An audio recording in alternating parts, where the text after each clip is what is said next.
नमस्कार दोस्तों, आप सभी का स्वागत है जीवीआर इन्फॉर्मेशन यूट्यूब चैनल में। दोस्तों, जैसा कि आप सभी को पता है कि अभी जो है वो ग्रुप डी का एग्जाम जो है वो कल से आपका शुरू होने वाला है 27 नवंबर 2025 से, जो कि जनवरी तक चलेगा, है ना।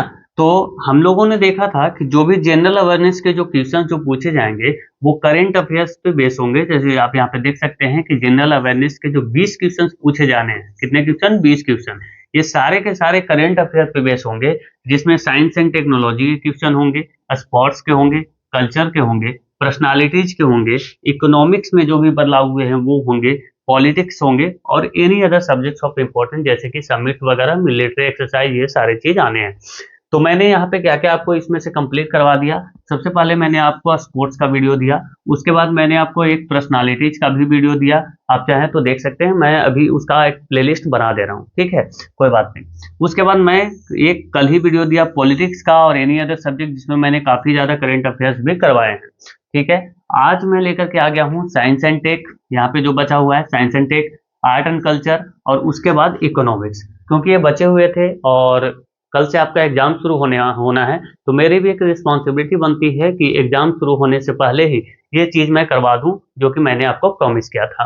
अब कल की जो वीडियो आएगी उसमें हम आपको मैथ्स भी करवाने वाले हैं, तो उसके लिए टेंशन नहीं है, एक मैराथन लेके आऊंगा जिसमें मैं कराऊंगा। उसके बाद मैं बच्चों का जो रिव्यू होगा कि किस तरह के क्वेश्चन आ रहे हैं, उसके आधार पर भी एक वीडियो मैं आप सभी के लिए प्रोवाइड करवाऊंगा। तो चलिए आज का वीडियो हम शुरू करते हैं बिना देर किए। आज हम क्या पढ़ने वाले हैं तो आपने देख लिया, इकोनॉमिक्स पढ़ेंगे, साइंस एंड टेक्नोलॉजी के कुछ जो भी 2025 में जो भी बदलाव हुए हैं वो देखना है। उसके बाद आर्ट एंड कल्चर के कुछ सवाल देखने हैं। दोस्तों, एक रिक्वेस्ट है कि प्लीज आप वीडियो को जरूर आप पूरा देखिए और जरूर आप अपने दोस्तों को भी साझा कीजिए, क्योंकि काफी ज्यादा मेहनत करने के बाद भी मैं देख पा रहा हूँ कि बहुत कम बच्चे उसको देख पा रहे हैं। तो फिर कैसे, ऐसे फिर काम नहीं चलता ना, फिर मैं भी डिमोटिवेट हो जाता हूँ, है ना। तो आपका सपोर्ट काफी जरूरी है और आप समझदार भी हैं कि अगर कोई इंसान अगर मेहनत कर रहा है तो उस मेहनत का अप्रिसिएशन तो होना चाहिए ना। चलिए देखते हैं, इसको हम शुरू करते हैं। देखिए, आज हम करने वाले इकोनॉमिक्स से स्टार्ट करते हैं और सबसे पहले हम जानते हैं नीति आयोग के बारे में।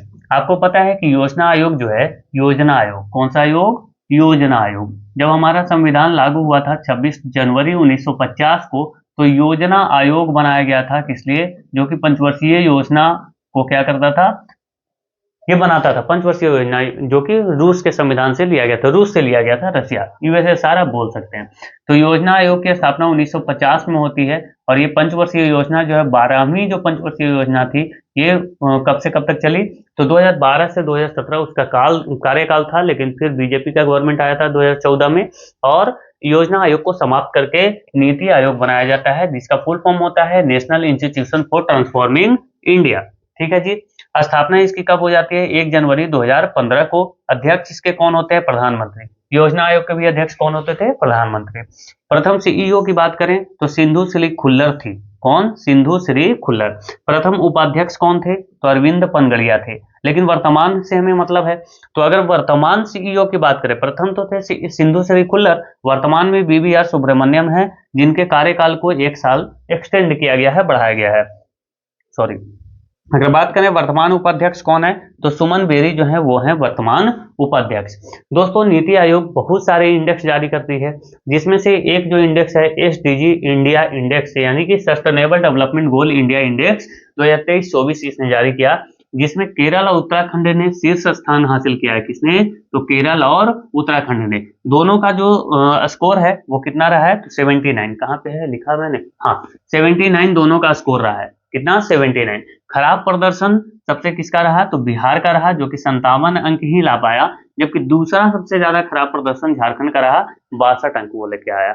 सबसे ज्यादा किसका रहा, तो उत्तराखंड और केरल का, याद रखना 79 पॉइंट्स आए थे इनके।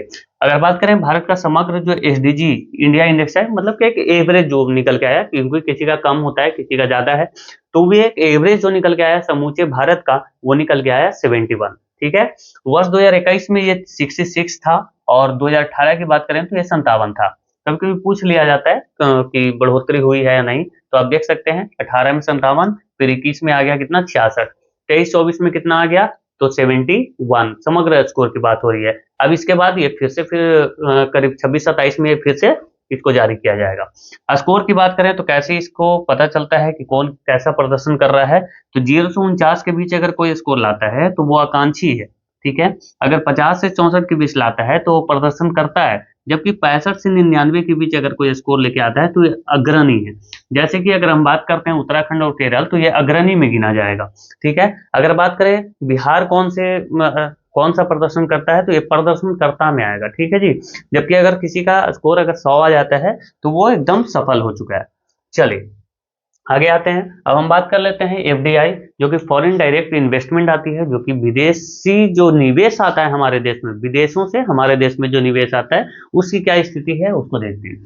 तो वित्त वर्ष 2024-25 में, अच्छा 24-25 में भारत में 81 अरब डॉलर का एफडीआई प्रवाह हुआ। यह पिछले वर्ष की तुलना में 14% की वृद्धि को दर्शाता है। मतलब पिछले वर्ष से 14% ज्यादा एफडीआई आया है इंडिया में। कुल एफडीआई का लगभग 70% जो है पिछले 11 वर्षों में आया है। तो आप सोच सकते हैं कि जब से बीजेपी का गवर्नमेंट आया है तब से एफडीआई का प्रवाह जो है वो भारत में बढ़ा है। अगर बात करें एफडीआई इंडेक्स में भारत का स्थान कौन सा है, तो वो है 15वां स्थान। चलिए भारत में विभिन्न देशों से आए विदेशी प्रत्यक्ष निवेश यानी कि किस किस देश से आए हैं, तो सिंगापुर से सबसे ज्यादा 30% आया है, मॉरिशस से 17% आया है, अमेरिका से 11% आया है, बाकी यूएई और नीदरलैंड ऐसे आप देख सकते हैं, अमेरिका वगैरह से भी निवेश आए हैं। अगर बात करें भारत में विभिन्न देशों से आए विदेशी प्रत्यक्ष निवेश का हिस्सा क्या है, तो देखो कौन से राज्य में सबसे ज्यादा आया है ये आपको यहाँ पे बताया गया है। जैसे महाराष्ट्र में जितना भी एफडीआई आया उसका 39% सिर्फ महाराष्ट्र में आया, कर्नाटक में 13% और दिल्ली में 12%। तो ये तीन जो होते हैं ऊपर के वो आप याद रख लो, काफी है। चलिए आगे बढ़ेंगे अब हम। दोस्तों ये जो भी मेरे पास जो भी कंटेंट है वो काफ़ी शानदार है, तो प्लीज़ इसको आप पूरा जरूर देखा करो और मेहनत को थोड़ा अप्रिसिएशन भी किया कीजिए। रिजर्व बैंक ऑफ इंडिया की बात करते हैं तो आपको पता है कि हिल्टन यंग कमीशन के सिफारिश पर जो है आरबीआई की स्थापना की जाती है 1935 में। कब की जाती है? 1935 में। जबकि इसका राष्ट्रीयकरण जो है वो 1949 में हो जाता है। इसका गवर्नर जो है कौन है, तो संजय मल्होत्रा जो है वो आरबीआई के गवर्नर हैं। अभी जो सीजेआई हैं जो कि चीफ जस्टिस ऑफ इंडिया, वो अभी बदल गए हैं। मैंने पिछली वीडियो में आपको करवाती भी दिया था, बदलने से एक दिन पहले ही मैंने बताया था कि जस्टिस सूर्यकांत जो हैं वो सीजेआई होंगे, मतलब कि भारत के चीफ जस्टिस ऑफ इंडिया, मतलब कि मुख्य न्यायाधीश। अगर बात करें गवर्नर कौन है आरबीआई के, तो संजय मल्होत्रा। और डिप्टी गवर्नर आप याद रखना कि पूनम गुप्ता जो है वो डिप्टी गवर्नर है। आरबीआई के रेट्स कौन कौन से हैं, तो स्टैंडिंग डिपॉजिट फैसिलिटी यानी कि एसडीएफ जो है वो 5.25% है, मार्जिनल स्टैंडिंग फैसिलिटी जो है वो 5.75% है और बैंक रेट 5.75% है। मतलब ये दोनों जो है वो बराबर है। रेपो रेट 5.50% है। अब देखना इससे ये कम है ना। और रिवर्स रेपो रेट की बात करें तो 3.35% है। कैश रिजर्व रेशियो जो है वो 4.50% है और स्टैट्यूटरी लिक्विडिटी रेशियो यानी कि एसएलआर जो है वो 18% है। अगर ये समझ में नहीं आता टर्म्स एंड कंडीशन, तो मेरी इकोनॉमिक्स की वीडियो है फुल मैराथन, उसमें आप जाके सारी चीजों को आप समझ सकते हैं। चलिए थोड़ा सा मैं बता देता हूँ। जैसे कि बैंक जो होते हैं वो कहाँ से कमाई करते हैं, वो बैंक के पास जो पैसा होता है वो या तो अपने ग्राहक को दे देते हैं जिसपे उनको इंटरेस्ट मिलता है, ठीक है। तो इसी तरह से आप देखो, समझना, मैं फिर से बता रहा हूँ, एक वाणिज्यिक बैंक है, एक आरबीआई है। आरबीआई जो है वो वाणिज्यिक बैंक का हेड है। आरबीआई क्या करेगी, वाणिज्यिक बैंक को कुछ पैसा देती है, ठीक है। तो वो क्या हो गया, वो हो गया रेपो रेट। अगर आरबीआई वाणिज्यिक बैंकों को पैसा देती है तो जो इंटरेस्ट लेगी वो कहलाता है रेपो रेट। लेकिन अगर मान के चलो कि वाणिज्यिक बैंक के पास पैसे ज्यादा हो गए, कस्टमर नहीं है जो कि लोन ले पाए, उनको डर है बैड लोन्स होने का, तो वो नहीं दे रहे हैं, तो वो क्या कर रहे हैं, वाणिज्यिक बैंक आरबीआई के पास अपना पैसा जमा कर देते हैं, तो उसको बोलते हैं, मतलब अगर वाणिज्यिक बैंक आरबीआई के पास पैसा रखते हैं तो उसको बोलते हैं रिवर्स रेपो रेट, ठीक है जी।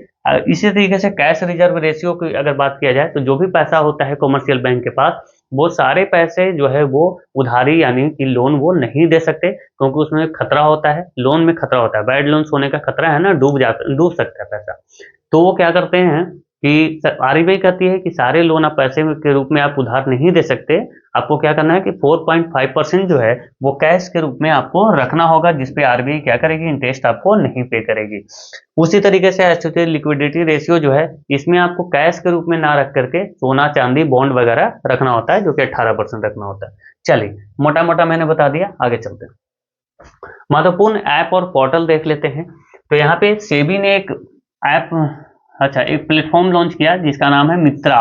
मित्रा प्लेटफॉर्म, मित्रा का फुल फॉर्म आपको याद रखना है mutual fund investment tracing and retrieval assistant.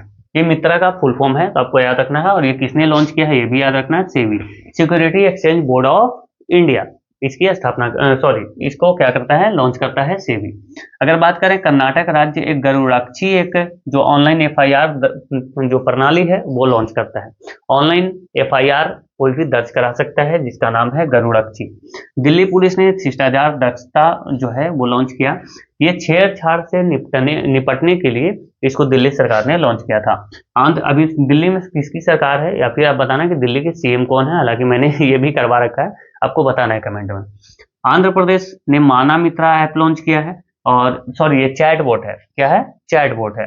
अगर बात करें वित्त मंत्री निर्मला सीतारमण ने बजट 2024-25 जो पेश किया उसमें पीएमआईएस, इसका फुल फॉर्म जरूर याद रखना कि प्रधानमंत्री इंटर्नशिप योजना, ठीक है, पीएमआईएस, ये मोबाइल ऐप जो है वो निर्मला सीतारमण ने लॉन्च किया। उत्तराखंड ने भागीरथ ऐप लॉन्च किया है, इसलिए तो जल संरक्षण के लिए। अगर बात करें पंजाब ने एक सृजन मोबाइल ऐप लॉन्च किया है, क्यों, तो मातृ मृत्यु दर कम करने के लिए, जो मातृ मृत्यु दर है उसको क्या करना है, कम करना है। केंद्र सरकार ने बैंकनेट एक ऐप लॉन्च किया है, बैंकनेट पोर्टल, क्यों, तो जो संपत्ति होते हैं उसकी नीलामी करने के लिए, ठीक है, ई नीलामी इलेक्ट्रॉनिक रूप से। गुजरात ने स्वर ऐप लॉन्च किया है, स्वर का आपको फुल फॉर्म याद रखना होगा। स्वर का फुल फॉर्म क्या होता है, अच्छा, speech and written analysis resource, ये स्वर का क्या है, तो फुल फॉर्म है। ये क्यों है, तो भाषा संबंधी जो बाधाएं हैं उनको दूर करने के लिए लॉन्च किया गया है गुजरात सरकार के द्वारा, SWAR यानी कि स्वर ऐप। चलिए आगे चलते हैं। भारत का लक्ष्य क्या क्या है, हम अभी और भी लक्ष्य देखने वाले हैं। ये मैं एक मोटा मोटी आपको बता रहा हूँ, ये सारी चीजें जो है वो 2030 तक की है, यहाँ 7 नंबर तक। 500 गीगावाट अक्षय ऊर्जा प्राप्त करने का लक्ष्य है 2030 तक। 280 गीगावाट और सौर ऊर्जा प्राप्त करने का लक्ष्य रखा गया है 2030 तक। अगर बात करें कुल कार्बन उत्सर्जन में 1 अरब टन की कमी लाना है 2030 तक। कुल वाहन में 30% इलेक्ट्रिक वाहन लाने का लक्ष्य रखा गया है, कब तक, तो वो भी 2030 तक। भारत से पूर्ण रूप से मलेरिया को क्या करना है, खत्म करना है, कब तक, 2030 तक। अगर बात करें HIV एड्स को खत्म करने का लक्ष्य कब तक रखा गया है, 2030 तक। अगर बात करें भारतीय रेलवे को नेट जीरो कार्बन एमिशन या फिर ग्रीन रेलवे बनाने का लक्ष्य कब तक है, तो वो भी है 2030 तक। मानव को चांद पर भेजने का लक्ष्य कब तक है, तो 40 तक। ये आपको इसरो में भी देखने को मिलेगा, टेंशन ना लो। अंतरिक्ष में अपना अंतरिक्ष स्टेशन बनाने का लक्ष्य है भारत का, वो कब तक है, तो 2035 तक है। हम आगे आपको और बताने वाले हैं, टेंशन ना रहना। अभी थोड़ा इसरो पढ़ लेते हैं, ठीक है जी। तो देखिए ISRO Indian Space Research Organisation इसका फुल फॉर्म होता है, जिसकी स्थापना होती है 1969 में। आप यहाँ पे इसरो का लोगो देख सकते हैं, ठीक है। अगर बात करें इसका आदर्श वाक्य क्या है, तो मानव जाति की सेवा में अंतरिक्ष प्रौद्योगिकी इसका आदर्श वाक्य है। 2035 वाला पढ़ लिया कि खुद का एक स्पेस स्टेशन बनाने का लक्ष्य है। 2040 तक मानव को चांद पर भेजने का लक्ष्य है। चांद पर पहुंचने वाला चौथा देश कौन बना है, तो वो बना है भारत, ठीक है। अभी शुभांशु शुक्ला जी गए हुए थे, कहाँ गए हुए थे, अंतरिक्ष में, ठीक है जी। तो उस मिशन का क्या नाम था वो मुझे आप कमेंट में बताना, किस मिशन के तहत उनको भेजा गया था। चांद के दक्षिणी ध्रुव पर पहुंचने वाला भारत जो है वो पहला देश है। जो चंद्रयान 3 था उसके थ्रू हम गए थे चांद के दक्षिणी ध्रुव पर, ऐसा करने वाले हम पहले देश हैं। अभी तक दक्षिणी ध्रुव पर कोई नहीं गया, चांद पर पहुंचने वाले हम चौथे देश हैं, लेकिन दक्षिणी ध्रुव पर जाने वाले पहले देश हैं। अध्यक्ष कौन है इसरो के, तो वी नारायण। सूर्य की जानकारी के लिए हमने आदित्य L1 को लॉन्च किया है, और चंद्रयान 4 जो है उसको हम 2028 में लॉन्च करने वाले हैं, जो कि वहां से सैंपल लेके आने वाला है ना। ये वापसी का मिशन है। आगे आइए और देखते हैं इसके बारे में थोड़ा। देखिए चंद्रयान 3 हम थोड़ा सा डिटेल में एक बार देख लेते हैं। चंद्रयान 3 जो है 14 जुलाई को लॉन्च हुआ, 23 अगस्त को चंद्रमा के दक्षिण ध्रुव पर पहुंचा, और इसलिए हम 23 अगस्त को राष्ट्रीय अंतरिक्ष दिवस मनाने की घोषणा कर चुके हैं, ठीक है जी। कहां से, तो सतीश धवन अंतरिक्ष केंद्र श्रीहरिकोटा से इसको लॉन्च किया गया। किस रॉकेट से, तो LMV-3M4, जिसको आप बाहुबली या फिर फैट बॉय भी इसको कहा जाता है। इस रॉकेट का नाम आपको जरूर याद रखना है। लैंडर का नाम क्या था, तो विक्रम था, और रोवर का नाम था प्रज्ञान। प्रोजेक्ट डायरेक्टर कौन थे, ये बार बार पूछा गया है, तो P वीर मुथुवेल, इसको भी जरूर आपको ध्यान रखना है। चंद्रमा पर जिस स्थान पर उतरा उसे क्या नाम दिया गया, तो शिव शक्ति पॉइंट, क्या नाम दिया गया? शिव शक्ति पॉइंट। अवार्ड्स बहुत सारे मिले हैं चंद्रयान 3 को, जैसे मैंने आपको अवार्ड वाले सेक्शन में इसको पूरा करवा रखा है ना। John L Jack Swigert junior award में इसको मिला। ली फिगरसन जो लूनर प्राइज भी इसको मिला है। एविएशन वीक लिटरेट अवार्ड भी इसको दिया गया है, जबकि विश्व अंतरिक्ष पुरस्कार भी दिया गया है। अब यह बताना है कि 2025 वाला जो विश्व अंतरिक्ष पुरस्कार है वो किसको दिया गया, आप मुझे कमेंट में बताना जरूर, ताकि मुझे पता चल सके कि आप इसको ध्यानपूर्वक आप सुनते हो। चलिए, चंद्रयान 1 जो है 22 अक्टूबर 2008 को लॉन्च किया गया था PSLV C11 के द्वारा, जो कि रॉकेट का नाम है। चंद्रयान 2 जो है 2019 में लॉन्च हुआ था GSLV Mk3MI के द्वारा। ठीक है जी। चंद्रयान 4 हम लॉन्च कब करने वाले हैं? तो 2027, कहीं कहीं आपको 2028 भी देखने को मिलता है, इसको आप एक बार कंफर्म हो लेना। ठीक है, इसमें कुछ बदलाव हुए हैं। इसमें 5 मॉड्यूल्स होंगे और ये वापसी का मिशन है, मतलब कि वापस भी इसको आना है वहां से सैंपल लेकर के। आगे आते हैं। देखिए, इसरो का जो आगामी मिशन है गगनयान जो है 2025 में लॉन्च करना है। गगनयान 2 भी 2025 में लॉन्च करना है। अगर बात करें गगनयान 3 तो ये 2026 में। अगर बात करें निसार, ये नासा और इसरो का संयुक्त मिशन है। ठीक है, नासा और इसरो, निसार नाम से ही पता चलता है, सिंथेटिक अपर्चर रडार है ये, और जुलाई 2025 में इसको लॉन्च किया जा चुका है। शुक्रयान जो है वो 2028 में लॉन्च होगा और मंगलयान 2 भी 2028 में लॉन्च होगा। भारतीय अंतरिक्ष स्टेशन जो है वो कब बनाना है? तो 2035 तक, 2028 से 2035 इसका लक्ष्य है, हालांकि 35 तक इसको पूरा करना है। अब हम बात करते हैं कुछ और जो इकोनॉमिक्स के जो भी सवाल हैं वो यहाँ पे देख लीजिए थोड़ा सा। 2025 में भारत जो है वो दुनिया की सबसे तेज बढ़ती हुई अर्थव्यवस्था बना है, सबसे ज्यादा। विश्व बैंक हो या फिर IMF हो, सबने बताया है कि भारत का जो ग्रोथ रेट है वो सबसे ज्यादा है, जबकि और भी जो विश्व है उसके ग्रोथ रेट काफी कम है, जबकि यहाँ का ज्यादा है। और ऐसा क्यों है? क्योंकि यहाँ का जो सेवा क्षेत्र है वो काफी ज्यादा प्रभावी है। सेवा क्षेत्र से हमारा जो है लगभग 53% योगदान जो है वो सेवा क्षेत्र दे रहा है। ठीक है जी, कितना? 53%। और ग्रामीण जो सेवाएं हैं वो भी काफी ज्यादा है। ग्रामीण लोग जो हैं वो भी GDP में काफी अच्छा योगदान कर रहे हैं। भारत की अनुमानित जो GDP ग्रोथ रेट है 2025 में 6.5% से 7% रही है। अगर बात करें भारत 2025-26 में $4 ट्रिलियन GDP के करीब पहुंच रहा है, नहीं पहुंच चुका है। ठीक है, 4.19 जो ट्रिलियन है हमारा इकोनॉमी पहुंच चुका है, और हम बहुत जल्द विश्व की तीसरी सबसे बड़ी अर्थव्यवस्था बनने वाले हैं। और अभी जो है हम विश्व की चौथी सबसे बड़ी अर्थव्यवस्था वाले देश हैं। पहले नंबर पे है अमेरिका, दूसरे नंबर पे है हमारा कौन? बताना, चीन। और तीसरे नंबर पे कौन है ये मुझे बताना, अभी उसको हम पछाड़ करके अभी पहुंचने वाले हैं तीसरे नंबर पे। चौथे नंबर पे हमारा प्यारा भारत है। चलिए, मैन्युफैक्चरिंग की बात करें। मैन्युफैक्चरिंग और सर्विसेज 2025 की ग्रोथ के मुख्य आधार रहे हैं। हमारा मैन्युफैक्चरिंग काफी ज्यादा बढ़ा है, सर्विसेज बढ़े हैं, जैसे कि आप सेमीकंडक्टर ले लो, मोबाइल का उत्पादन ले लो, ये सारी चीजें काफी बढ़ी हैं, जिससे हमारा क्या हुआ? ग्रोथ बढ़ा है। दोस्तों, अगर आप बोरिंग लग रहा तो थोड़ा सा स्किप करके आप आगे जा सकते हो, देख सकते हो, आगे काफी अच्छे अच्छे चीजें हैं। सरकार ने 2025 में कैपिटल एक्सपेंडिचर पर विशेष बढ़त दी है। ठीक है, उसके बाद मुद्रास्फीति जो इन्फ्लेशन होता है को नियंत्रित करने के लिए RBI ने सख्त रुख बनाए रखा है। उसके बाद देखें तो हाँ, ये इंपॉर्टेंट है कि UPI जो है वो 2025 में दुनिया का सबसे बड़ा डिजिटल पेमेंट नेटवर्क बन गया है। ये करीब करीब 10 से ज्यादा देशों में इसका यूज होने लगा है। जैसे कि आप देखो तो श्रीलंका, फ्रांस वगैरह भी इसका यूज कर रहे हैं। UPI का अंतर्राष्ट्रीय उपयोग जो है 10 से ज्यादा देशों में बढ़ा है। भारत में 2025 में विदेशी निवेश जो है FDI का प्रवाह संग्रहित रूप से स्थिर रहा है। अभी हम FDI के बारे में भी अभी पढ़े थे। ठीक है जी, ये देखिए थोड़ा सेमीकंडक्टर और मोबाइल मैन्युफैक्चरिंग में भारत की हिस्सेदारी बढ़ी है। मैंने बताया MSME जो होते हैं, है ना, इसके सेक्टर में 2025 में रोजगार वृद्धि का बड़ा स्रोत हुआ है। कृषि में ड्रोन, है ना, आर्टिफिशियल इंटेलिजेंस और डिजिटल मीडिया का जो प्रयोग है, डिजिटल मंडियों का जो प्रयोग है, मीडिया नहीं मंडी, है ना, मार्केट्स, तो उसका उपयोग 2025 में क्या हुआ है? बढ़ा है। अगर बात करें अर्बन अनएम्प्लॉयमेंट रेट जो है 2025 में क्या हुआ है? कम। जो शहरी जो बेरोजगारी दर है वो क्या हुई है? कम हुई है। हाँ, ठीक है जी। अब मुझे बताना है कि बेरोजगारी के बहुत सारे प्रकार होते हैं। वैसे मैंने आपको बेरोजगारी के टाइप्स, बेरोजगारी के आंकड़े कौन जारी करता है, उसका प्रतिशत वगैरह सारी चीजें बता रखी हैं। तो अगर आपने नहीं देखा है तो आप इकोनॉमिक्स वाले वीडियो में देखना है, या फिर NTPC के नाम से भी एक वीडियो है, उसमें भी वो चीजें कवर की हुई है। आइए, इंफ्रास्ट्रक्चर में निवेश जो है 2025 में रिकॉर्ड स्तर पर पहुंच चुका है। भारत का निर्यात जो है 2025 में फार्मा मतलब दवाई वगैरह, आईटी इंफॉर्मेशन टेक्नोलॉजी, टेक्सटाइल कपड़ा वगैरह और इलेक्ट्रॉनिक्स, ये जो है इसी पे आधारित रहा है। जो भारत का निर्यात है वो निर्यात मतलब हम एक्सपोर्ट जो कर रहे हैं, क्या कर रहे हैं, तो दवा कर रहे हैं, इंफॉर्मेशन टेक्नोलॉजी आईटी में, टेक्सटाइल में, इलेक्ट्रॉनिक्स में, इसमें हम एक्सपोर्ट कर रहे हैं। भारत जो है वैश्विक सप्लाई चेन डाइवर्सिफिकेशन डाइवर्सिफिकेशन का लाभार्थी बना है। डिजिटल इंडिया मिशन से 2025 में डिजिटल भुगतानों में भारी वृद्धि हुई है। डिजिटल इंडिया मिशन जो चला है ना, उससे क्या हुआ है कि 2025 में डिजिटल जो भुगतान हुआ है, डिजिटल पेमेंट, उसमें काफी वृद्धि हुई है। चलो अब हम आगे बढ़ते हैं और अपना टॉपिक पे वापस आते हैं। अभी देखो, साइंस एंड टेक्नोलॉजी की अगर बात करते हैं तो क्वांटम साइंस एंड टेक्नोलॉजी पहले समझिए।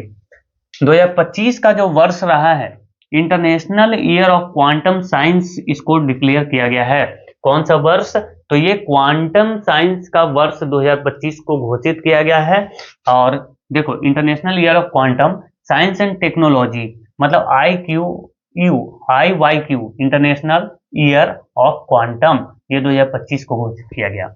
उद्देश्य क्या है? तो क्वांटम कंप्यूटिंग, क्वांटम कम्युनिकेशन मतलब वार्तालाप, क्वांटम सेंसर तकनीकों का वैश्विक प्रचार करना है। भारत ने नेशनल क्वांटम मिशन को तेज किया और 4 क्वांटम टेक्नोलॉजी हब जो है वो भारत में सक्रिय कर दिए हैं। ठीक है जी, आगे आइए। अब देखिए स्पेस और स्पेस साइंस में क्या हुआ है, तो प्रोवा थ्री अंतरिक्ष में कृत्रिम सूर्य बनेगा। ये क्या बनेगा? कृत्रिम सूर्य बनेगा और सूर्य ग्रहण लगाएगा।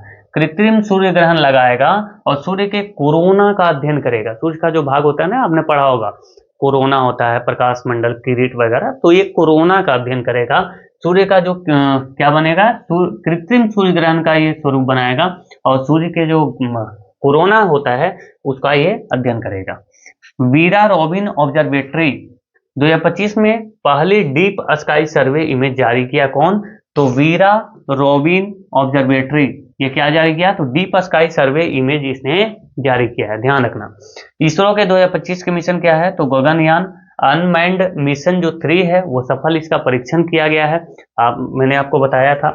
फिर नेक्स्ट 2025 जो है वो लॉन्च व्हीकल टेस्ट से पूरा हो चुका है इसरो का। चंद्रयान 4 जो है सैंपल रिटर्न जो मिशन है उसकी तैयारी चल रही है, इसके बारे में हमने पीछे पढ़ा। स्पेसएक्स जो है स्टारशिप क्रू टेस्ट 2 जो है उसका सफल परीक्षण कर चुका है। कौन? स्पेसएक्स। ये रहा अंतरिक्ष का बात। आइए आर्टिफिशियल इंटेलिजेंस से जुड़ी कुछ जानकारी देखते हैं। तो भारत में 2025 जो है एआई रेगुलेशन फ्रेमवर्क 1.0 जारी किया गया है ना। भारत में 2025 में क्या हुआ कि आर्टिफिशियल इंटेलिजेंस रेगुलेशन फ्रेमवर्क जो है 1.0 जारी किया गया। यहाँ एआई का उपयोग किस प्रकार करना चाहिए, क्योंकि कहीं ना कहीं जो एआई है वो मिस कम्युनिकेशन है, मिस इन्फॉर्मेशन काफी ज्यादा इससे फैल सकता है, तो इससे कुछ रेगुलेशन जारी किए गए हैं। अगर बात करें भारत में जो है इंडिया एआई मिशन 10 नए एआई सुपर कंप्यूटिंग क्लस्टर क्या बनाया है। उसके बाद करें यूएसए का, तो genesis mission AI based scientific research accelerator है ये। कौन? तो जेनेसिस मिशन जो यूएसए है, जेनेसिस मिशन चलाया है, किस लिए? तो AI based scientific research accelerator के लिए, बढ़ावा देने के लिए। गूगल ने Gemini ultra 2 AI model launch कर दिया है। किसने?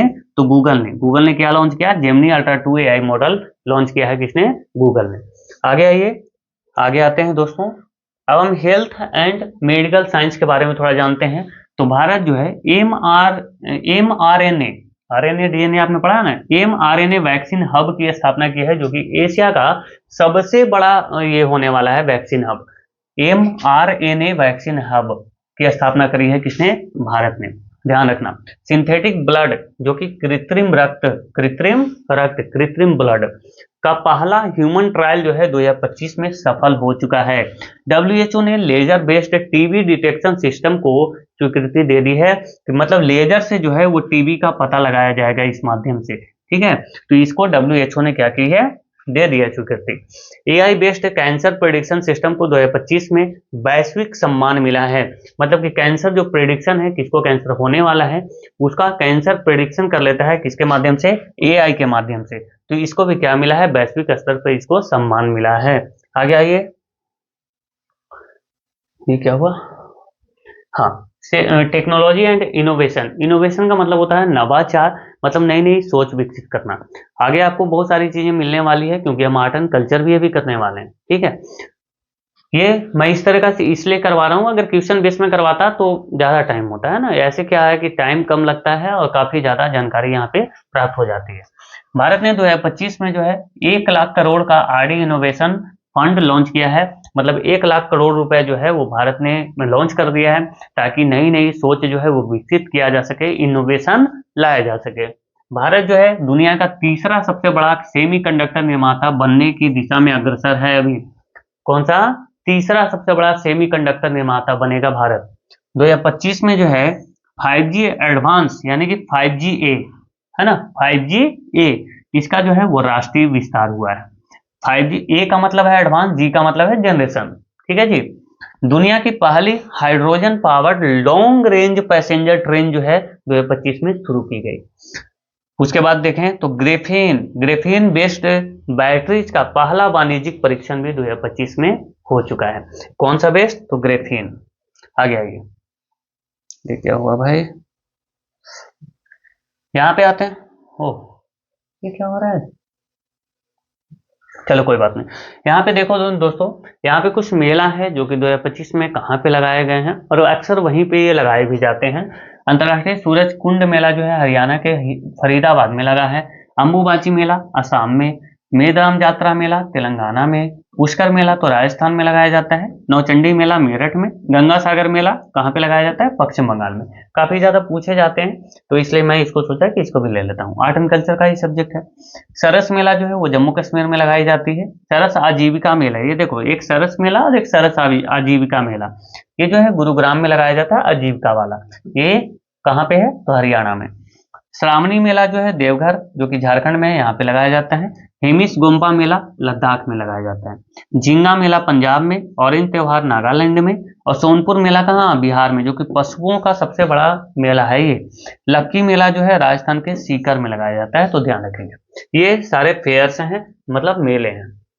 यहाँ पे देखिए कुछ फेस्टिवल्स मैंने लिख दिए हैं, कहाँ पे कौन सा फेस्टिवल मनाया गया, हालांकि अभी और हम फेस्टिवल पढ़ेंगे, ठीक है। अंतर्राष्ट्रीय ऊंट महोत्सव जो है वो बीकानेर में मनाया जाता है, और ये बीकानेर है कहाँ पे? तो राजस्थान में। अंतर्राष्ट्रीय पतंग महोत्सव अहमदाबाद में मनाया जाता है, अहमदाबाद कहाँ है? गुजरात। अंतर्राष्ट्रीय पर्पल उत्सव जो है पणजी जो कि गोवा की राजधानी है वहां मनाया जाता है। लठमार होली जो है वो उत्तर प्रदेश में मनाया जाता है, आपको पता भी होगा। गंगा सागर मेला तो अभी हमने पढ़ा, ये मेला है, ठीक है। गुणोत्सव जो है ये बनाया गया असम में, हालांकि ये 24 वाला है, 25 वाला भी असम में ही है।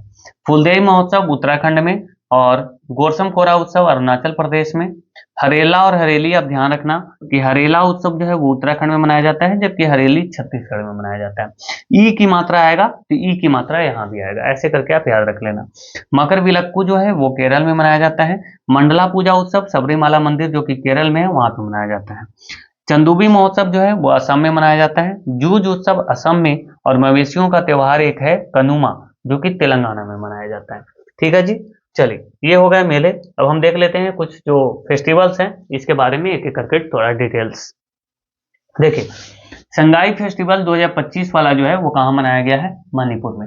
ये आपको ध्यान जरूर रखना है कि कौन से मेले कहाँ पे मनाए गए हैं। आयोजन इसका 10 दिनों का किया जाता है, जो कि एक सांस्कृतिक उत्सव है। कितने दिनों तक चलता है ये?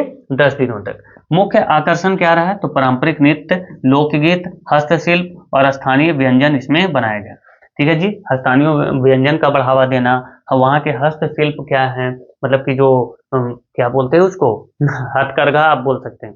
चलिए वो सारे हस्तशिल्प जो कि हाथ से बनाए गए जो नक्काशी वगैरह होते हैं ना, वो जैसे कि आप देखते होंगे कि हस्तशिल्प वाला बहुत सारी चीज लकड़ी का या फिर मिट्टी का आपको मिल जाता है मार्केट में, जो कि काफी महंगे भी मिलते हैं।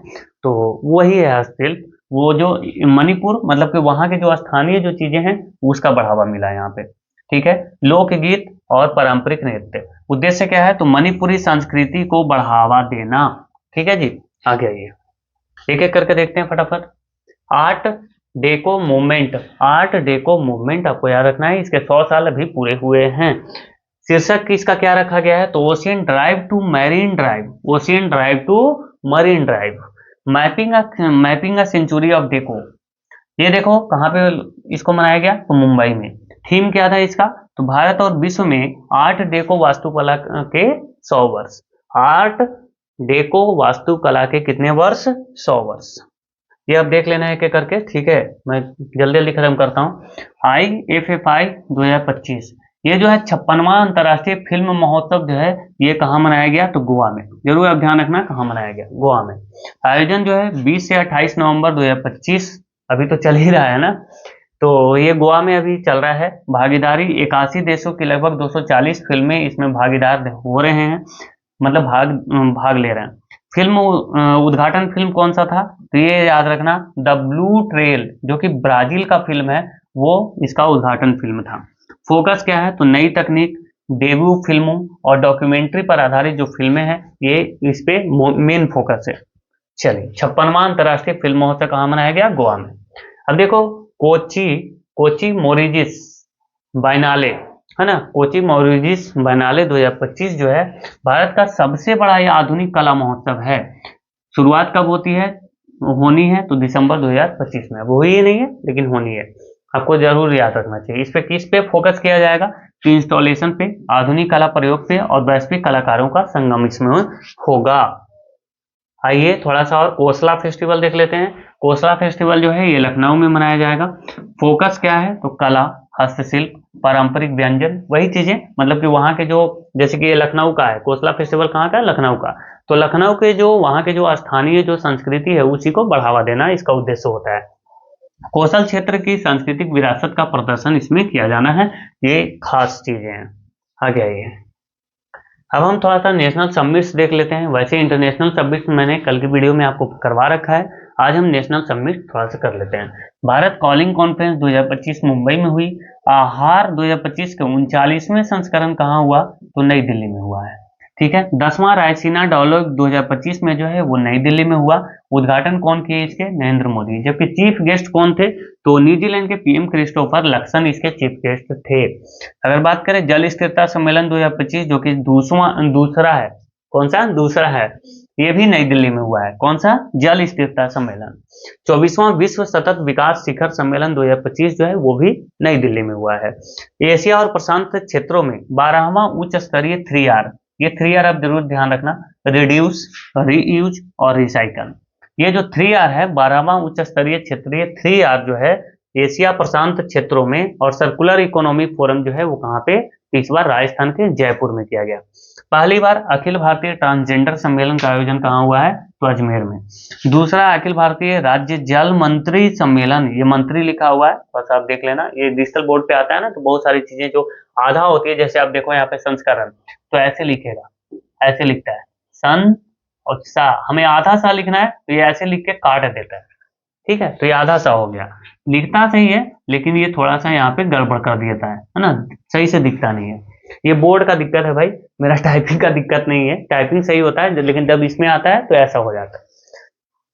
चलिए, पहला सामाजिक न्याय पर क्षेत्रीय संवाद जो है भारत मंडपम नई दिल्ली में किया गया है, ठीक है जी। उम्मीद कर रहे हैं कि आपको सारी चीजें समझ में आई होगी, और इतना कम समय में हमने काफी ज्यादा चीजें देख ली।